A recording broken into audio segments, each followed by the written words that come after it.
Good morning, ladies and gentlemen. This is going to be my first YouTube video.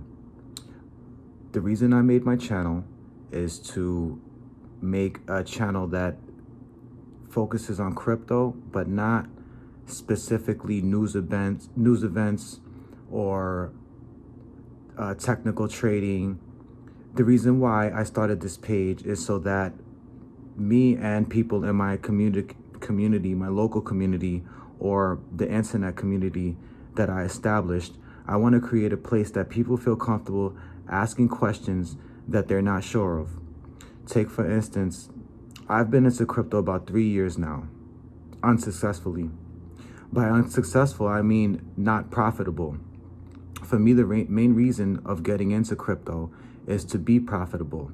Now, I'm going to be releasing a series of videos. My goal is to reach one each day. This first video is going to contain the next 8 video titles. So let's get straight to the point and dive into the first video topic that I'm going to be jumping into. And that is a question that I'm hoping I could get a lot of feedback from my upcoming subscribers and just anybody who wants to comment. The first video is going to be about what is the best stop loss. Now, you may be a beginner, you may not know what a stop loss is, and I'm just going to give you the titles of the next 8 upcoming videos. And as each day comes along, I'll do my due diligence and I'll provide you explanations and my view, what I think these topics mean.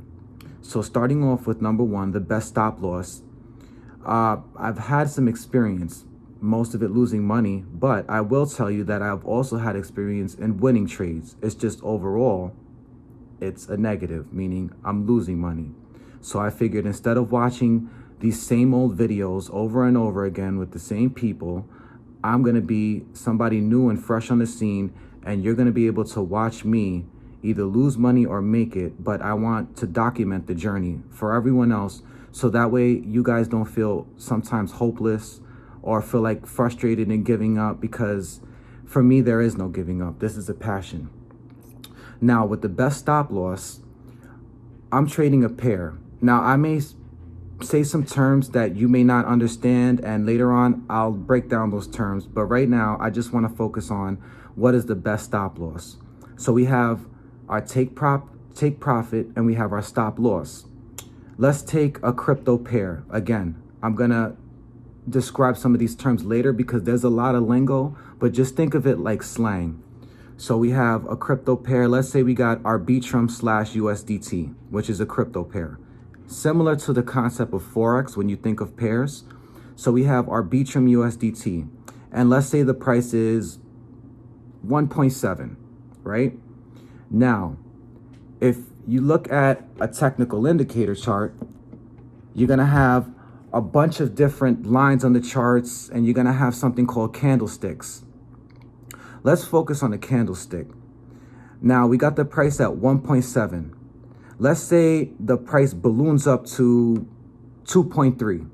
You're going to most likely see a green candlestick, and it's going to be going in the up direction, right? So we go from 1.7 up to 2.3 being the price. Now we're sitting here at 2.3. If we're looking at our best take profit and stop loss, and we see that it just jumped, let's say 0.6. It just jumped 0.6. Do I think it's going to go higher, or do I think it's going to go lower? And if I'm looking at 1.7 to 2.3, that's about a 0.6 increase. Now, do I think it's going to go down and then go up again? Do I think it's going to continue to go up? That's all up to you. That's up to the type of technical indicators you use and the decision you're going to make and why. So we'll get into the best stop loss later. I just wanted to introduce that to you and how price moves, where you're going to enter and where you're going to exit. So let's say, it went from 1.7 and it goes up to 2.3. Now let's say you enter at 2.3, right? Expecting it's going to go to 2.6.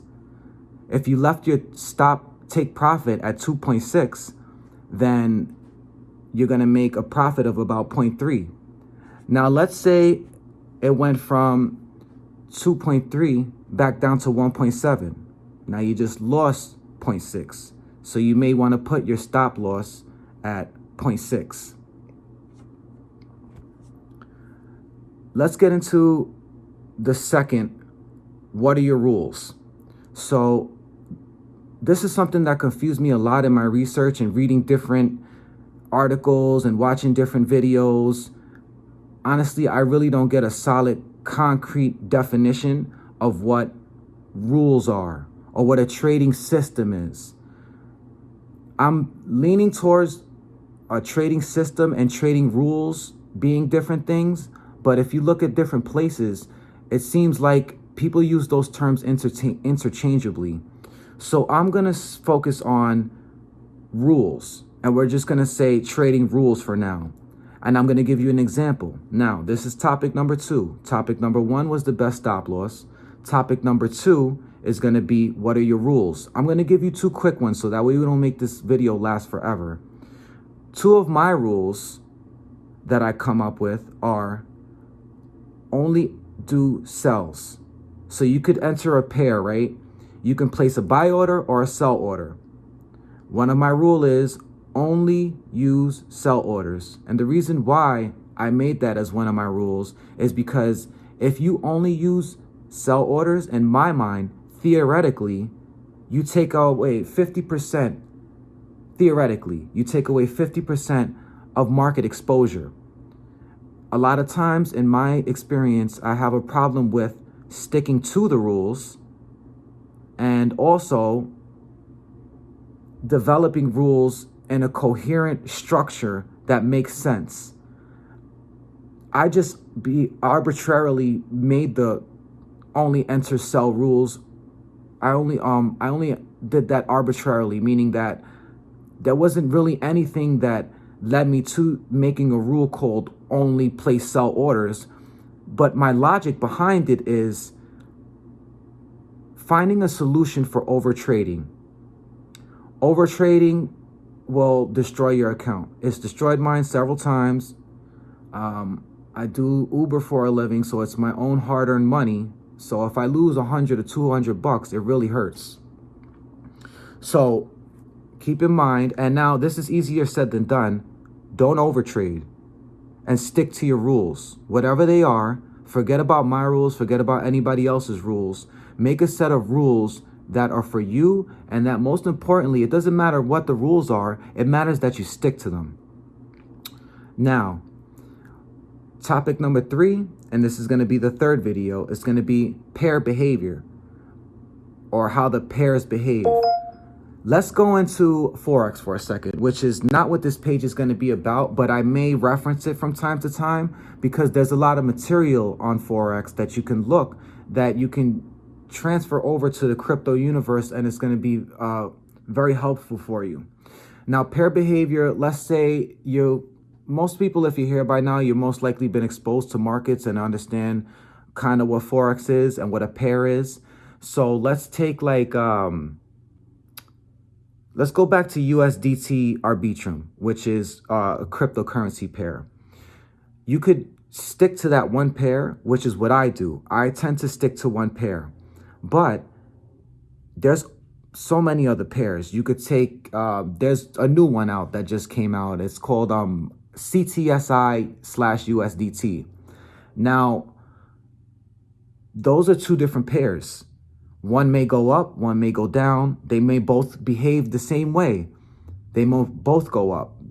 The point being is, when you spend time in a pair, I mean time, like all day checking it, looking at the price, looking at how it fluctuates from the day chart to the 8-hour chart to the 4-hour chart to the 2-hour, 60-minute, 30-minute, 15 minutes, so on and so forth. When you learn how a pair behaves, I kind of think of it like a child. All children are different. They were raised different, right? You got one kid that, he behaves well, but you can't get him to eat. Every time you go to get him to eat, it's a problem. So you know this kid, he's going to behave. He's not going to give me an issue. But when it comes time for him to eat, he's going to kick and scream. And you could have vice versa. You could have another child where he'll eat up everything and you got to tell him to stop eating. But on the other hand, he's rambunctious and he runs all over the house. So I want you to keep in mind behavior.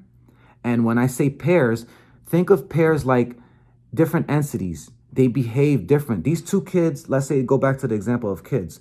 Both of them might eat dinner today and not give me a problem. And both of them might not behave well that day either. Or one could eat good, and even though he usually gives me a hard time eating, today he's not giving me a hard time eating, but he's misbehaving. And the one that usually misbehaves is behaving, but he doesn't want to eat today because he's sick. So I made that example so you could think of behaviors. And some of you may have kids. Some of you may have nieces, nephews, younger brothers and sisters. You know what to expect from them because you live with them. You spend time with them. So I want you to spend time with a pair. And I mean time, like all day. Keep checking on it the same way you check your Facebook, or I'm old. I don't know what you guys use now. If you're still using Instagram, whatever, how many, you check your text messages, emails. The same way you check all of that, check on your pair. See if it moved up or down. Before you place a trade, spend some time with your pair. See how it's been behaving over the past couple of days or today. You might wake up one day and get an alert saying ARB/USDT is up 10% and it's been going through the roof. So today, your pair, the way it's behaving is it's on an uptrend. Now, enough for topic number 3. We're going to have 8 topics. This is topic number 4. And topic number 4 is a question that I want people's opinions on. Is counter trend trading dangerous? I see a lot of videos about technical indicators and how to use them. And in my experience, I could be mistaken in my interpretation, but it looks like a lot of them are trying to time counter trend. I think it's dangerous. And I also think that determining a trend is up to each person and how they view it. Let's take, for instance, if you look at a 4-hour time chart. If you look at that 4-hour time chart, you might notice it's going up, down, up, down, up, down. But overall, over the last 4 hours, it's on an uptrend. And then you could look at the 15-minute chart and notice it's steadily going down. It might go up, but then it goes down a lot. Then up a little, then down a little, leading to an overall downtrend. And now you're looking at the same pair, but in the 4-hour chart, it's an uptrend. And in the 15-minute chart, it's a downtrend. So I'm not going to delve into it. I just wanted to give you that topic. I want you to maybe replay this video or go to certain parts that intrigue you. And throughout this week, go to some of those videos and leave comments on some of the questions or experiences you had about these 8 topics I'm giving you. Now let's move over to topic number 5, which is technical indicators. I'm going to just brush over this because I want you to know that it's number 5 in one of the upcoming videos. But when I do make the video on technical analysis and technical indicators, I am somewhat of a beginner when it comes to YouTube. And I know some people have like backgrounds and they got the technical indicators and they give you examples of strategies and things like that. And we'll get to all of that. But I got some good game for you right now. If you're just listening and you could just bear with me for now until I learn how to, put the blank screen back behind me and use all these technical indicators and all that. But I'll tell you what, a lot of people say that you don't even need technical indicators and they swear by fundamentals. What I'm going to say about technical indicators is that they're like tools. You need a hammer, but you're not going to hammer a screw in.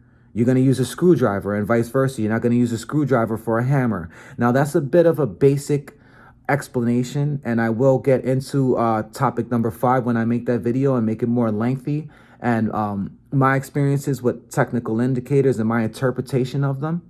But for now, I'm going to leave number 5 as that, technical indicators. Now, we're coming in on the home stretch. We got topic number 6, and that's price action trading, which is something that I think may lead to the most success for me in the future, and hopefully you guys as well. I don't have a clear and coherent explanation of price action trading, so I'm going to leave that for now. as number 7 and look forward to topic number 7 being an in-depth due diligence video of price action trading. But for now, I'm going to leave it with this as far as price action trading. I believe that you can use price action trading and price action trading alone, and you don't necessarily have to live and die by technical indicators. And I do apologize if I'm losing you in some of the terminology. This first video, like I said numerous times in this video, is going to be on these first 8 topics, and then we're going to break down the 8 topics further in the video. We're at about 16 minutes now, and I don't want to make this video more than 20. So we got topic number 7 out of 8. Topic number 7 is areas of support. There's a lot of people out here been doing this a long time, know it better than me. This page is for beginner/intermediate people. And I want to give you a content creator myself that's not humble bragging, or that's not giving you things that I can't prove really happened. I don't want you to take my word for anything. I want to show you the proof in the pudding. So when I talk about areas of support, I'm not going to break it down crazy, because you could just type that in the bar, areas of support. You could type in support and resistance, because it's going to be too lengthy, and there's much more material out there that you could just go into and look and brush up on before we get into that topic number 7 video, which is areas of support. So like I said, I'm not going to break it down crazy, but the reason why I mentioned it is because there's going to be an upcoming video about it, probably on day number 7. And I want you to look at other videos before you look at mine and see if you could get a background, because I'm not here to try to pretend that I'm a teacher. I'm here as a content creator to build a community with like-minded individuals that have similar questions, so that we can discuss it together and hopefully figure out some solutions, or just exchange ideas. I don't care. You got any toxic comments? Go for it. You want to dislike my video? Go for it. Nothing's going to dishearten me. And sometimes through the negativity, there's some truth. So if you're feeling away, you want to clown me, you want to add something, or say I don't know what I'm talking about, if you have anything to add, good or bad, feel free. Get the channel buzzing. Now, topic number 8, futures and leverage. This is dangerous. Futures and leverage. So what I've been doing mostly is I'm using an app called KuCoin. I have Coinbase, Coinbase Pro, and I have a couple other things. The reason why I use KuCoin is because I like the fee structure, I like the platform layout, and things like that. On the KuCoin, there's something called futures, and other exchanges have this option as well. And I'm not going to explain what futures is. If you come to this channel, this is a channel that, we're not going to hold each other's hands, and we're not going to pretend we know everything either. This is an intermediate channel. So I expect you to know what futures is. If you don't, you could do a quick Google. But in the KuCoin app, I'm using futures and I'm using leverage a lot. So with topic number 8, I have a lot of experience losing money with that. And that's what I want to help a lot of people with. Not losing money. If you don't trade at all, you don't lose money. But you got to trade to learn. So you're going to lose money, if that makes sense. But what I've come across to learn is, you want to be in this game for a long time. You're going to feel better if you don't make a trade and you see it lose, than if you do make a trade and you see it win. Now, I want you to chew on that and think about it. But this is a long game, and it's a game about stopping your losses. Stopping your losses is sometimes more important than profiting, because you could make money and then lose all of it real fast. I wish I had the screenshots right now to prove it. You could call Cap if you want, but I swear to you, I turned $30 into 211 using futures leverage, and I blew it all in 3 trades. And another time, about 3 hours, I turned $90 into like 211. So more than pretty much double it in 3 hours. And then I blew it in about 10 minutes. So we're going to get into psychology of futures. Theoretically, I'm going to say this. You would think, all right, the USDT Arbitrum pairs offers 75 times leverage. So me, after losing going from $211 to $5 in my account, I think I got the genius idea of, what if I'm so right and I catch a breakout, right? And I could turn these $5 and I use 75 leverage. Oh my goodness, I might be able to turn it to like $50 or $100. Theoretically, there's unlimited money. If you win every trade, you could become a super gazillion trillionaire, but the chances are that's not going to happen. So I'm going to take it from me, my little small account that I blew of $200 down to $5, that made me decide to make this channel, and ask my community to join me in discussion and advice or opinions. We could all help each other, so that way. Now, it could have been worse. I know people that have lost $12,000, but I'm going to treat that $200 like I lost $12,000. And I want to save some people from losing $12,000 or whatever, losing $50. You could learn the same lessons, lose with a $10, $20 account than you can blow in $200 account. But I will tell you two things before I end this video. Number one, I think you should use leverage, and you shouldn't completely shy away from margin trading or using leverage in futures, but keep it to a minimum. The Arbitrum pair goes up to 75 times leverage. I 100% lose every trade when I do the 75 times leverage, so don't even mess with it. But doing like 7, 9 times leverage, I have been pretty successful. I have made money. My problem is when I make the money, I keep on trading and then I lose all of it. So if you keep trading, you will lose. A lot of people say it's like gambling. I find that offensive, but if you need to use the concept of gambling for the psychology of it, when you win, take your chips and go home. But again, I see making a comparison between crypto trading and gambling, I find it offensive, but I'm not going to be offended by it. So that's all 8 topics. Stay away from leverage trading. Don't be afraid to open an account with real money. The last thing I'm going to say is, I heard somebody on here on YouTube, one of the influencers, mention stop messing around with the $5, $20, $50 accounts, and start trading with a big account, like a $50,000 account or a $10,000 account, $5,000, whatever. Because I'm from the mud. I pay rent. I go to work. I'm a regular average Joe. I'm not rich. I'm a lower middle class person, but I want all of us to get into this. This is not just for rich people. We all smart. We just got to figure this out. And if we figure out together, we could put all our brains on this. I'm not the kind of person that's going to discover a winning strategy and keep it to myself. And mark my words, I'm not going to be selling no programs or inviting you to a class or to sign up to anything. This is straight up a gift. And I'm hoping to get some gifts back from you, because that should be free before they start charging for everything, start charging you to breathe. So like and subscribe. Look forward to some of my upcoming videos. This about 24 minutes, so we wrapping this up now.